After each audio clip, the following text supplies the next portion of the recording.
and you can send that information instantaneously back to the Earth today. So that means we would be able to send out maybe a dozen to thousands of these probes, and we would be able to go faster than the speed of light in the direction that the Earth has traveled through the solar system, and the solar system through the galaxy, and the galaxy through the universe, to where the light is most concentrated that had once touched the Earth. And we would be able to record effectively a 4-dimensional Google Earth map. So you would be able to pull up any location on the Earth and rewind time to look back many years. So that means we'd be able to look back at Atlantis. We'd be able to watch who exactly Jesus Christ was and what the truth is of all the Bible. We'd be able to watch the building of the pyramids. We'd be able to watch the magic bullet that killed Kennedy and to see where it got its magic.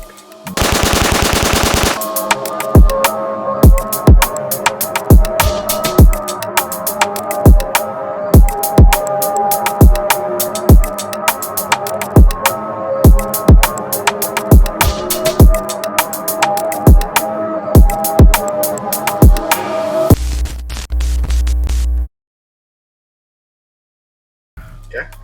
Now, number 4 is faster than light. So this is essentially warp speed. We're talking about traveling at faster than light.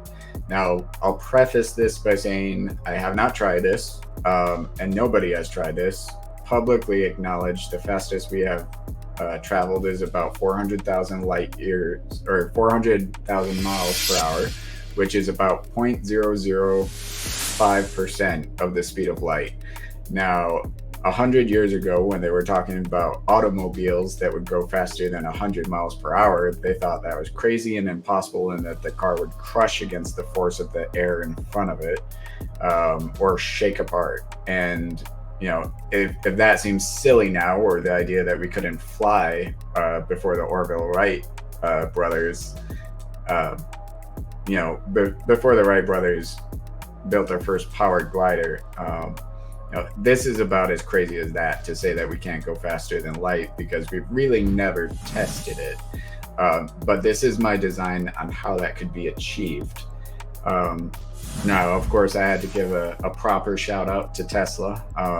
If you wish to understand the universe, think of energy, frequency, and vibration. Now, this is essentially a design using ultraviolet light. Ultraviolet light is UVC radiation, and it is the heaviest photons that we know of. And because they are heavy photons, we are able to move physical objects with enough concentration of the light. Now, there are science videos out there on YouTube you can watch where basically they shine a UV flashlight at a gold foil or aluminum foil, and they're able to cause the foil to move. So it's able to interact with heavy objects based on how much concentration you have. Now, we have a generator that's able to create basically infinite energy, limited only by the material and the material sciences.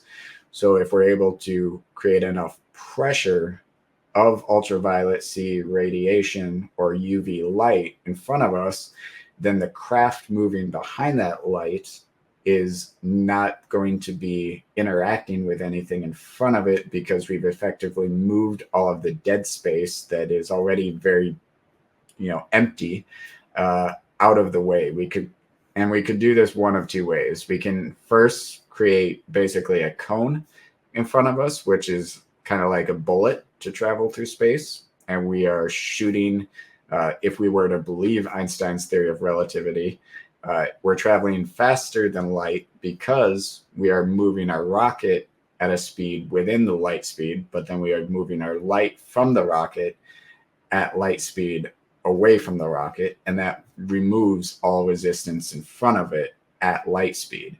So now we have nothing as far as resistance in front of it, because our UVC light is traveling at light speed. Now, if we do it as a cone, that's basically the brute force method. The alternative is that if we're able to engineer this down to the atomic level, atoms have a great amount of space between the atoms and the ions and the electrons.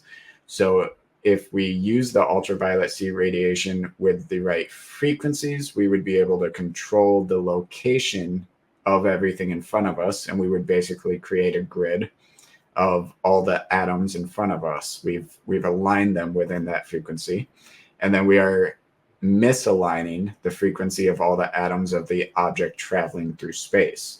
So you have two grids of dots, and they are passing through each other without ever making contact. That's the same theory that if I could align the atoms in my hand and align the atoms in my desk to be slightly off, I could slap my desk and my hand would pass right through it. So that is basically the concept that would enable us to go faster than light. And if you think it looks like a flashlight and a subwoofer had a baby, that's because that is exactly what it is. Yeah, I always keep telling people, man, that remember, if you start breaking down reality to the subatomical particles, man, matter is not as solid as we think, man. Well, matter is really just an illusion of the third dimension. Yeah. Okay, let's. So now that gives us our 4 different technologies, but at the summit, I presented 2 of the use cases of these. Now, of course, with free energy and ionic circuit drives and quantum entanglement communication and faster than light travel, there's infinite applications of these technologies, but there's 2 specific applications that are really impactful that I want to kind of point out. So this would be basically our completed rocket probe that we've done, and it's containing all 4 of these technologies. Now you'll also note I put a ionic circuit on the exterior of the rocket or the probe, and that reduces any chance of cross perpendicular forces affecting the flow of the rocket. Use case 1, and you'll note the name is Thoth, temporal, or the history of temporal humanity. So there's a meme that floats around out there, and it says, if we put a giant mirror 10 light years away from the Earth and looked at it through a telescope, theoretically we'd see 20 years into the past. Now that is correct, because it takes the light from the Earth 10 light years to hit the mirror and 10 light years to travel from the mirror back to the Earth. But if you're communicating instantaneously through quantum entanglement, then you can send a probe out 10 light years away, and you can look at the Earth as it was 10 years ago, and you can send that information instantaneously back to the Earth today. So that means we would be able to send out maybe a dozen to thousands of these probes, and we would be able to go faster than the speed of light in the direction that the Earth has traveled through the solar system, and the solar system through the galaxy, and the galaxy through the universe, to where the light is most concentrated that had once touched the Earth. And we would be able to record effectively a 4-dimensional Google Earth map. So you would be able to pull up any location on the Earth and rewind time to look back many years. So that means we'd be able to look back at Atlantis. We'd be able to watch who exactly Jesus Christ was and what the truth is of all the Bible. We'd be able to watch the building of the pyramids. We'd be able to watch the magic bullet that killed Kennedy and to see where it got its magic, what the dinosaurs actually looked like. We'd be able to watch the formation of the moon or the formation of the Earth itself. Wow. And that can all be done in real time.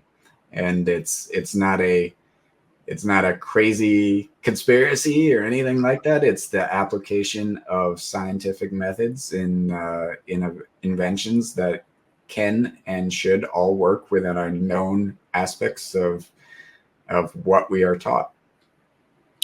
How far do you think we are from realizing some of these? I would say at most optimistic, we could realize the generator within just a year or so. But to realize the full application of the technology, the most optimistic would be 5 to 10 years, but 10 to 20 years is probably more realistic. Okay. And then also, we can find every missing child. We can look at all the unsolved murders. Wow. We can stop the corruption. We can learn what our actual history was and whether 6 million Jews died in the Holocaust or whether that's not the real story. Mm. I'm not saying I know what the real story is at all. I have no idea. But I intend to find out. And that's really what this is about. It's and Thoth is the Egyptian god of knowledge. I'm not here to educate or to learn. I'm here to know. Mhm. The second use case is that you would be able to look at yourself. So we send a probe out and we send it 10 light years out. And now you're able to view yourself through that probe as you were 10 years ago. Now, as you're doing that, what we can do is put a brain computer interface over your head. It would look something like that, something like a hairdresser, salon dryer. And with that, we'd be able to read what are the structures within your brain, the physical, biological structures that are present in your brain today that were likely present in your brain 10 years ago. And we would also be able to view what was your temperature on that at that moment, what was your vibration, what was your environment. And we could attempt to quantum entangle your brain today to your brain 10 years ago. Because as we are viewing it, time is not linear. Everything that has happened, is happening, and will happen is a solid. So the you that existed 10 years ago is still a solid. It still exists right now. And you could potentially quantum entangle your mind right now to yourself in the past. And potentially even your relatives, as you alluded to with DNA, may have a similar structure. So you may be able to, and of course, we won't know until we try it. We won't know exactly what it would look like or how it would work, but you may be able to plant or think thoughts in your own head 10 years ago, and it would be something like a deja vu. I have to just sorry for interrupting, but I have to just say how crucial that is, because a lot of our perception is actually based on false memories, man.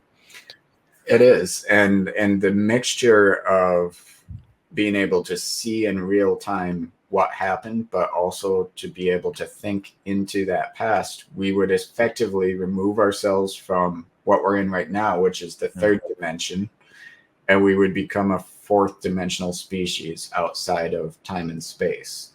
So we would cease to be the humanity that we are today, and we would literally become something else completely. Wow. Now, has it been done before? So, there's Riddlers and there's things like Q and there's things like Mr. Pool out there, and these fortune tellers and people that, Nostradamus even. And it kind of raises the question, well, if this succeeds at any time in the future, would it not create scenarios where those things become possible to send messages from the future to the past? And so my son, actually, it was 2017, it says on here. It was, he was born in 2012, so he would have been about 4.5 at the time. He kept writing a formula on his, in crayon. He was writing a formula, and he was writing it on the fridge in magnets, and he was writing it everywhere. And I didn't know why he was writing it. Holy shit, man. So we Googled it, and only one result came up, and it was a book on Amazon, and it was this book, Adaptive Mesh Refinement for Time Domain Numerical Electromagnets. Yo.